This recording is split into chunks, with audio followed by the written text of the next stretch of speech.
We're going to be starting the course by looking at Richard Wright's collection of short stories called Uncle Tom's Children. If you haven't picked up the text already, you've either got one that looks like this or perhaps a different version of it like this. And now I mentioned that it's a group of short stories, but all the stories are thematically tied together.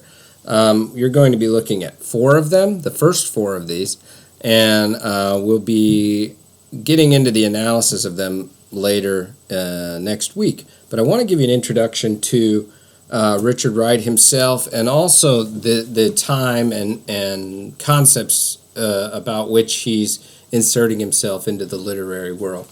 So Richard Wright was born in 1908.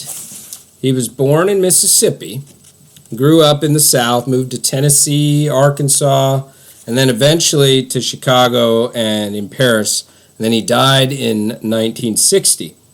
If you know his arguably most famous work, Black Boy, which was largely an autobiography of his own existence. You know a lot of what he went through as a young boy, experiencing Jim Crow and other sort of black codes that were hung over from the late part of the 19th century and the eras after slavery and after Reconstruction.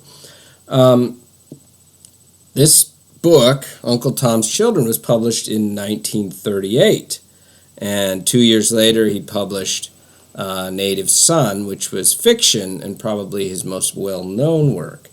All of his writing, particularly his early stuff like Uncle Tom's Children and Black Boy and Native Son, have to do with racism in the South. And I misspoke, is actually Native Son, which is a couple years later, has to deal with racism in the North, in Chicago. And it's important to understand that his experiences are sprinkled throughout all of his writing, both nonfiction and fiction. So he builds from what he knows, what he's experienced as both a young man and later on as an older, more educated writer and activist. The first thing I want to tell you in heading into this book, which is important, it's an important concept to understand. Remember that date, 1938 is the year of publication. What I want to back up to has to do with the title, Uncle Tom's Children. You may know this term. It's a fairly common term. It's not very common anymore. You'll hear people refer to it more than actually use it nowadays. But the term Uncle Tom is in reference to a character from Harriet Beecher Stowe's Uncle Tom's Cabin, which was published in 1852. In 1852, this woman, Harriet Beecher Stowe, who was a abolitionist, meaning somebody who wanted to abolish slavery or move towards the abolition of slavery, wrote a fictional account of plantation life with many characters and published this under the title Uncle Tom's Children to widespread acclaim and popularity. This is one of the most wide-selling books of the mid-19th century, in fact. Now, one of the characters in this novel was named Uncle Tom, and he was an older black man, a slave who lived on a plantation, who was very, very loyal to his masters, caring, loving, sort of tranquil and peaceful, and more than likely affected by Stowe's own Christian beliefs of persevering on earth in order to get one's rewards in heaven, right? Being subservient and loving above all else, which is not in and of itself a bad thing, but it suggests that Uncle Tom was willing to love his enemies to the extent that he never really spoke a bad word about them or suggested any sort of resistance against his and all white slave owners, because he would be rewarded in the afterlife. He would someday get a true heaven. So what happens is that idea of Uncle Tom or Uncle Tomism comes to be sort of conflated with a sellout, somebody who is particularly to a black man or black woman later, but somebody who would sell out their race and, number one, either try to be like the whites or to align himself with whites, or to simply, take whatever the whites would give them happily and be satisfied. And Uncle Tom came to mean those very negative things. And so to call somebody an Uncle Tom was essentially to call them a sellout. Stowe, when she wrote this novel, had intended this character to be more of a noble hero, somebody who was determined and perseverant and could maintain themselves in the face of all this harsh treatment and the harsh slavery depictions that she showed. And she wanted him to come across as somebody who was above this and transcendent. But in fact, the interpretation was that Uncle Tom was more of a complacent individual who didn't see any need to stick up for himself.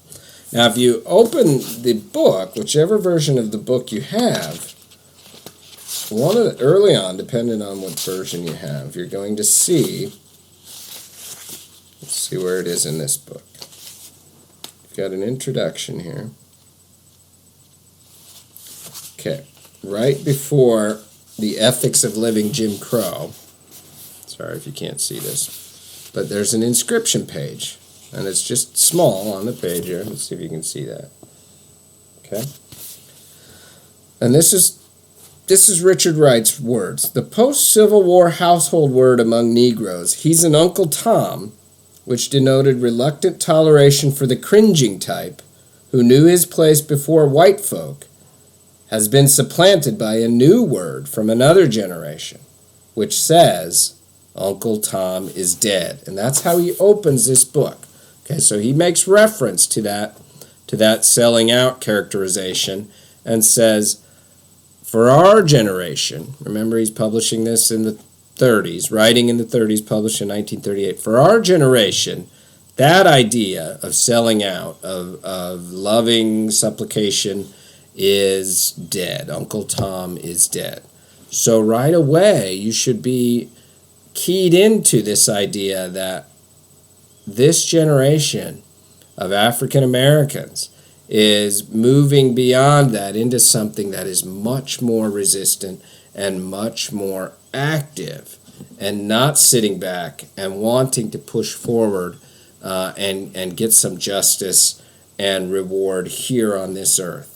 That Uncle Tom is no longer the model for the generation. His children, right, the children of the title, Uncle Tom's children, are going to extend that into a new version of African American identity and turn it into something, well, we're going to see violence precludes every one of these stories. So you're going to see a sort of clash because of this, because they're not sitting back and taking it anymore.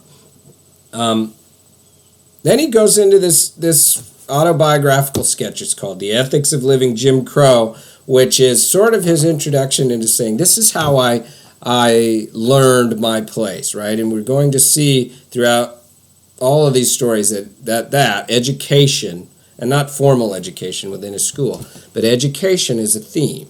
He's educated. He learns many different things in many different places. Okay, the ethics of living Jim Crow is one of the first scenes where we see him learning something.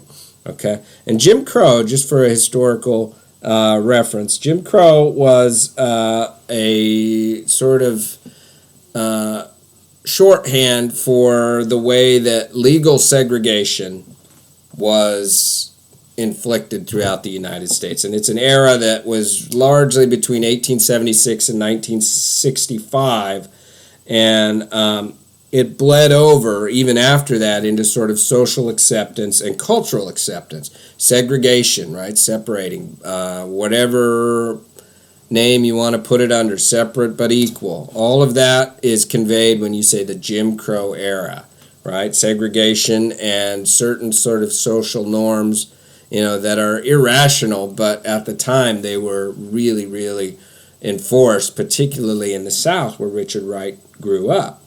Okay, and so in this Ethics of Living Jim Crow, he sort of opens up and tells you, this is the world I grew up in. These are the things I knew, before he gets into the fiction, which is going to show you, well, here are some possible ways to get out of this. Okay? And when we talk next week in the analysis section of these stories, we're going to refer back to this, things that he learned and how the characters in these particular stories might learn them as well.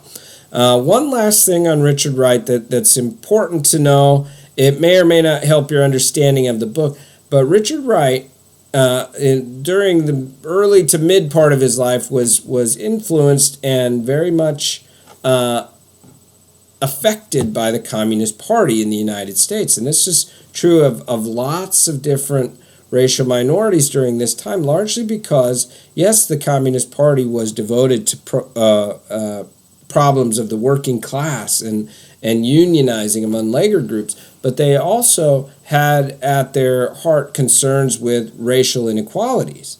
And in fact, the novel that I mentioned earlier, Wright's Native Son, at the end of this novel, the Communist Party comes to the main character's aid, who is looking for legal help, because they felt racial injustice was one of the things that they could address as well. Now, Wright later had a falling out with the Communist Party because he didn't see that they truly and really saw race as a means or as an end game to really, really pursue. He saw them more as opportunists, but that's a different concern as well. So just, if you're reading through these stories and you recognize some of the sort of talk of the 30s in terms of organizing minorities and organizing laborers, you can see where Wright's involvement with the Communist Party is a little bit on display here.